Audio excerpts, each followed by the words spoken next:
Senate election आइन और कानून के तहत होते हैं। सेनेट इलेक्शन ओपन बैलेट सदारती रेफरेंस पर सुप्रीम कोर्ट ने राय दे दी। अदालत ने कह दिया इलेक्शन कमीशन शफाफ इंतखाबात के लिए तमाम इकदाम कर सकता है, वोट हमेशा के लिए खुफिया नहीं रह सकता। इलेक्शन कमीशन करप्शन के खात्मे के लिए टेक्नोलॉजी का भी इस्तेमाल कर सकता है। 5 रुकनी बेंच में जस्टिस याह्या आफरीदी ने इख्तिलाफ किया।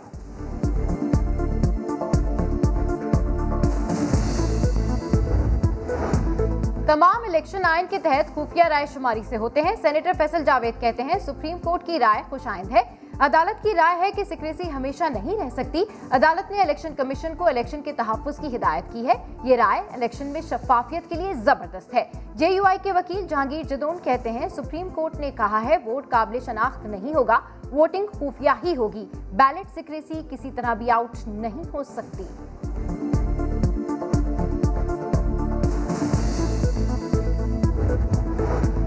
सेनेट इंतखाबात में हमेशा से पैसे का इस्तेमाल होता आ रहा है। वजीर इत्तला शिबली फराज कहते हैं पैसे के बल पर आने वाले अपने जाती मफादात के लिए कानून साजी करते हैं। सुप्रीम कोर्ट की राय से लगता है सेनेट इलेक्शन आर्टिकल 226 के तहत ही होंगे। शिबली फराज ने कह दिया सेनेट का हर रुकन अहलियत की बुनियाद पर मुंतखब होना चाहिए। हफीज शेख वाज़े अक्सरियत से जीतेंगे।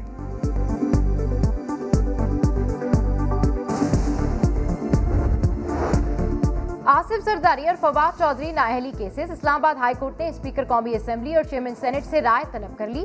चीफ जस्टिस अतहर मिनुल्लाह ने कहा मुंतखब नुमाइंदों के खिलाफ ऐसी दरखास्तें सुनना अदालतों का कितना इख्तियार है। एक वजीर खारजा को हमने नाअहल करार दिया, बाद में वो सुप्रीम कोर्ट से बहाल हो गए। ये पार्लियामेंट का काम है कि इस तरह के मामला अदालतों पर न छोड़े।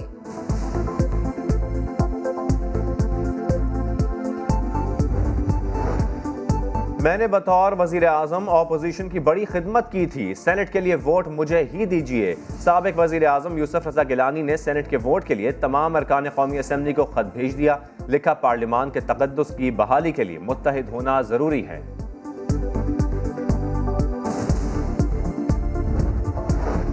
पीपल्स पार्टी की उम्मीदवार पलवशा खान सेनेट इलेक्शन के लिए अहल करार। सिंध हाई कोर्ट ने कागजात नामजदगी मंजूरी के खिलाफ दरखास्त मुस्तरद कर दी।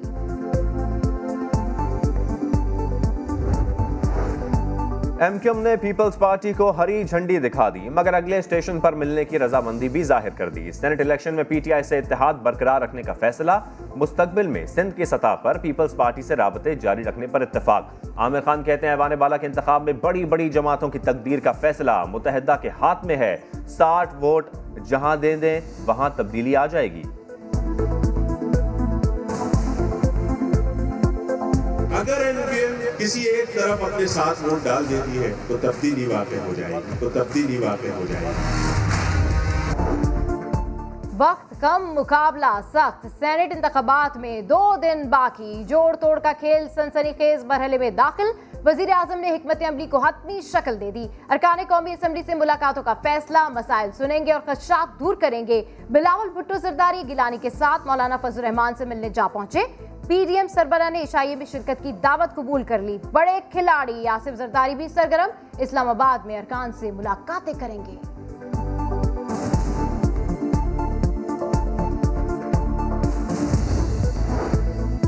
कोरोना से 24 घंटे में मजीद 36 अफराद की जान चली गई। कोरोना केसेस में कमी के बाद इस्लामाबाद के मुतादिद निजी और सरकारी स्कूलों की रूटीन बहाल हो गई। पंजाब और सिंध हुकूमत ने नोटिफिकेशन जारी नहीं किया। सईद गनी कहते हैं कोरोना अभी खत्म नहीं हुआ, सिंध में सिर्फ 50% बच्चों को ही क्लास में बिठाएंगे।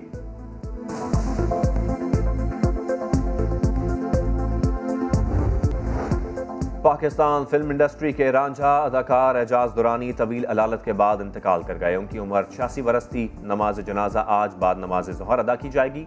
वज़ीर आला पंजाब का इजहार अफसोस।